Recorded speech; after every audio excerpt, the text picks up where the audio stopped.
You've entered the Red Light Files. Let's begin. Story 1. There's a locked room behind the school library, and it wasn't always locked. I went to a public high school in a small town in Ohio. Nothing fancy, 3 main hallways, 1 gym, and a library that always smelled like warm paper and mildew.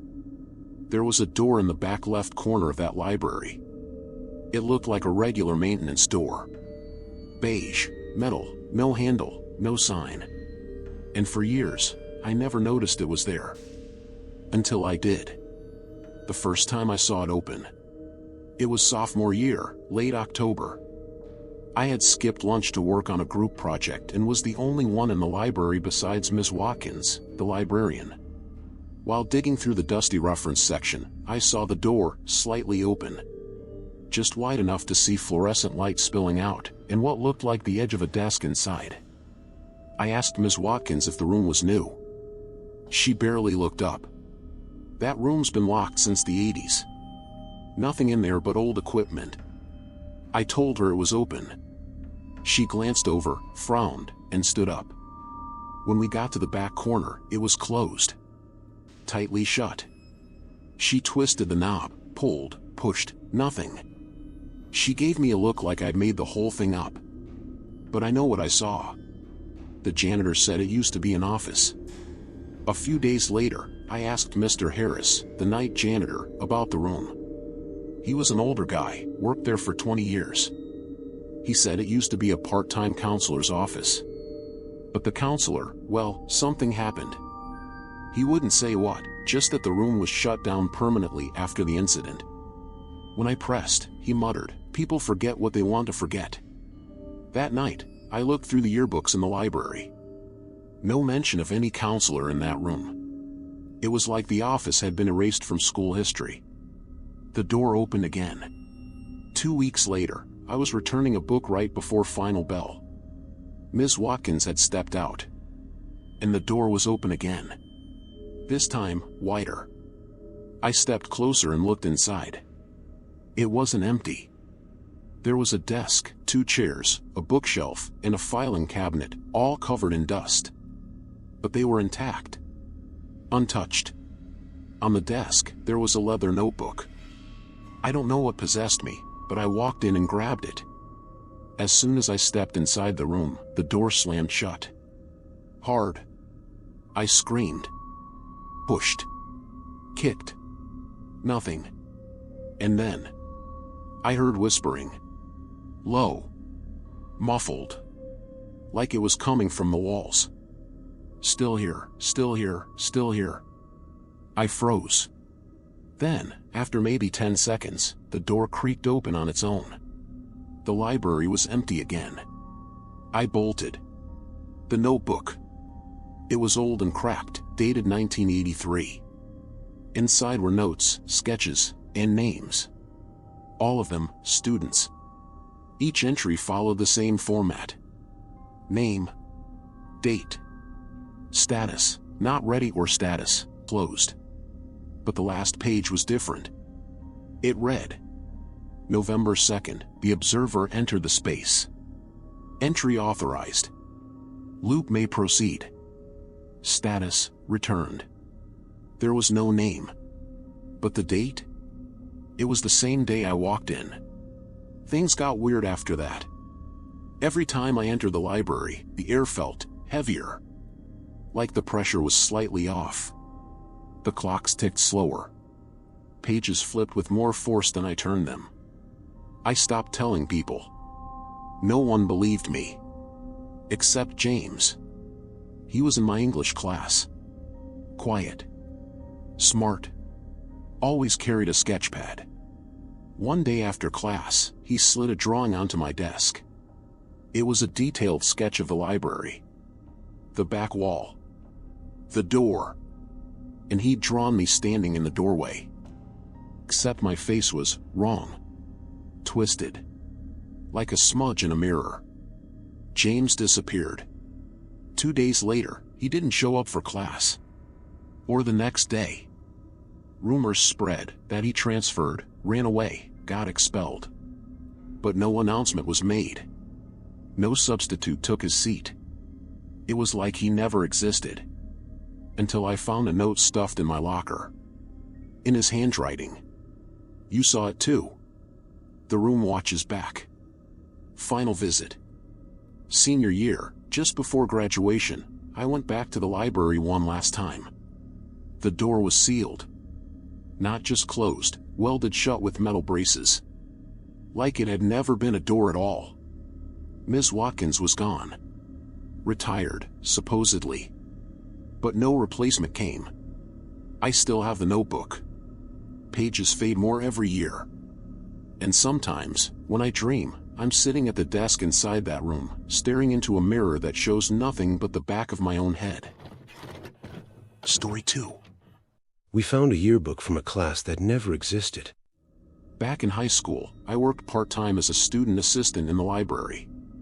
It wasn't glamorous, mostly shelving books, fixing printer jams, and helping freshmen find the really old stuff. But I liked it. It was quiet. Predictable. Until the day we opened the wrong cabinet. This happened my junior year. I was in the back archive room with my friend Maria, sorting through donations the school had received. Most of it was junk, old textbooks, outdated encyclopedias, yellowed magazines from the 70s. Then Maria pulled something from the bottom of one of the storage bins. It was a yearbook. Black hardcover. Faded gold lettering on the front. No school name. No mascot. Just a single line, embossed across the top. Class of 1977.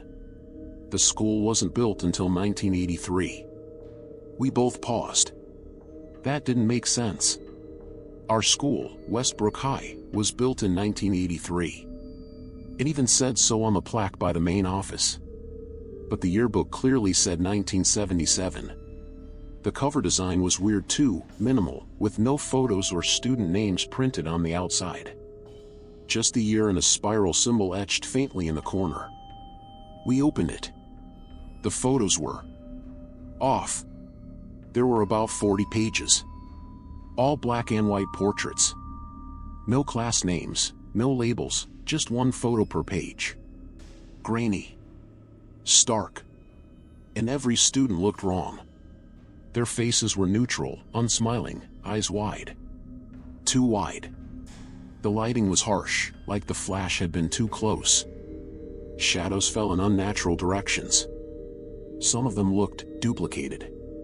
Like the same person had been copied across multiple pages with small differences, a haircut, a mole, a different shirt. On the last page, there was a group photo. A class, I assumed. But no one was standing shoulder to shoulder. They were spaced out, almost perfectly equidistant. All facing the camera. All blank-eyed. One person, near the center, had their face blurred. Not pixelated. Just smudged. Like someone had tried to erase it manually. Beneath the photo, instead of names, was one sentence. They were here before us. We took it to the librarian. Mrs. Kavanaugh had been the librarian for over 20 years.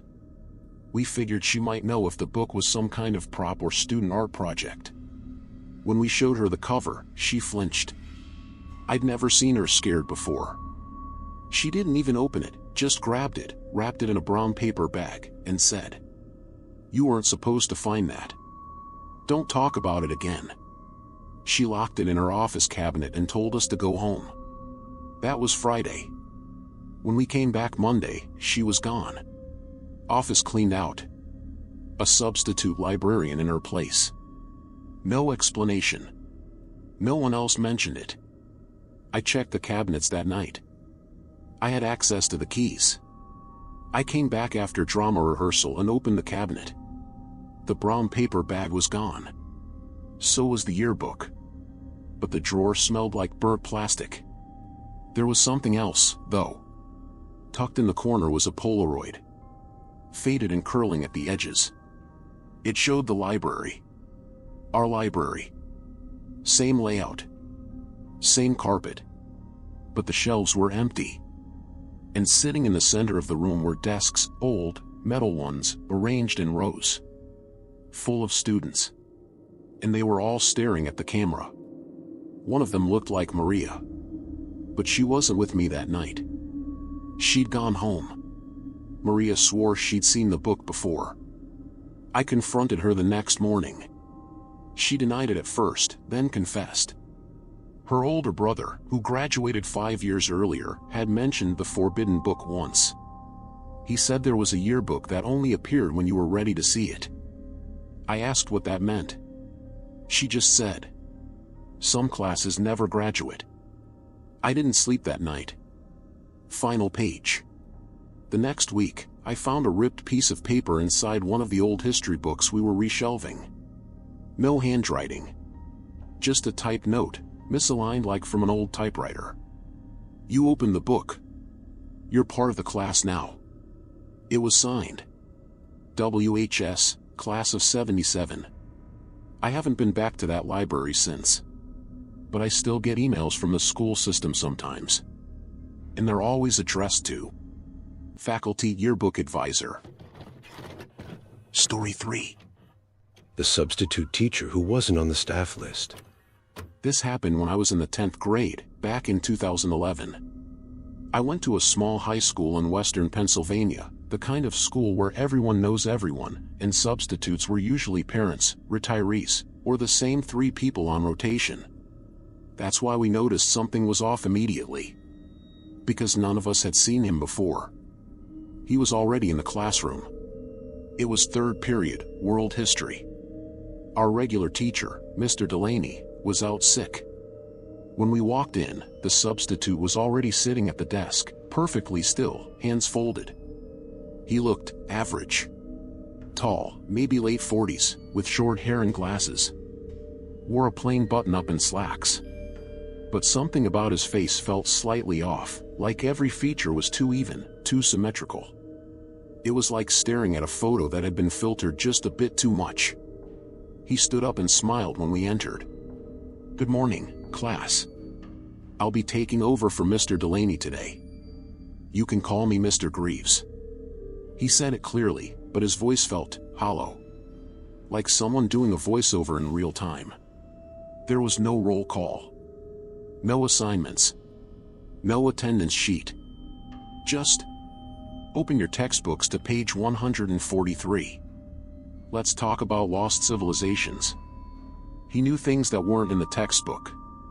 That day, the topic was the Indus Valley Civilization. But Mr. Greaves didn't follow the book. He talked in strange detail about symbols that had never been translated, said they weren't language, but maps to something deeper underground. He made us write notes about a temple that no archaeologist had ever confirmed existed. When one student, Corey, raised his hand and said, "This isn't in the book," Mr. Greaves turned and said, "That's because the book is incomplete." We all laughed nervously. But he didn't smile. The lights flickered, and he just kept talking. Halfway through class, the overhead lights flickered hard, buzzing like crazy. He didn't flinch. Didn't pause. Just kept writing on the board in this looping, angular handwriting that didn't look like English. I glanced at the clock. It was frozen at 10:17. It stayed that way for the rest of the period. When the bell finally rang, Mr. Greaves looked at us, still smiling, and said, "You'll remember more than you think." Then he sat back down, hands folded again. No one knew who he was.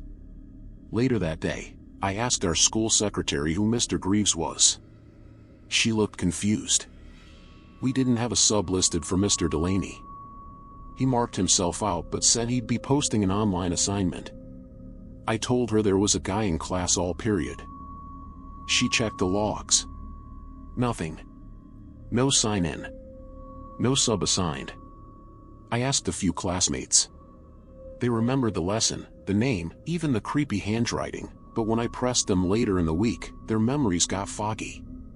Like they didn't want to talk about it. I found the notes I don't remember writing. A few days later, I was organizing my binder and found a page of notes I didn't recognize. Written in my own handwriting. Except, it wasn't. The letters were tighter, more slanted. The ink was slightly faded, like it had been written months ago. The title at the top said, "Structures Beneath Memory, The 5 Doors." Underneath were 5 symbols. None I recognized. But something about them made my stomach turn. And below that, in smaller print, Mr. Greaves said the first door will open when I stop pretending I forgot. The photo in the yearbook. That summer, when the yearbooks arrived, I flipped through just for fun. Near the back, in the candid faculty photos, I saw something that made my blood run cold. There he was. Mr. Greaves. Same face. Same clothes. But the caption under his photo read, "Staff, 1985. That was 26 years before this happened. And in that photo, standing behind him, just barely in the background, was me. Wearing the same hoodie I wore the day of that class.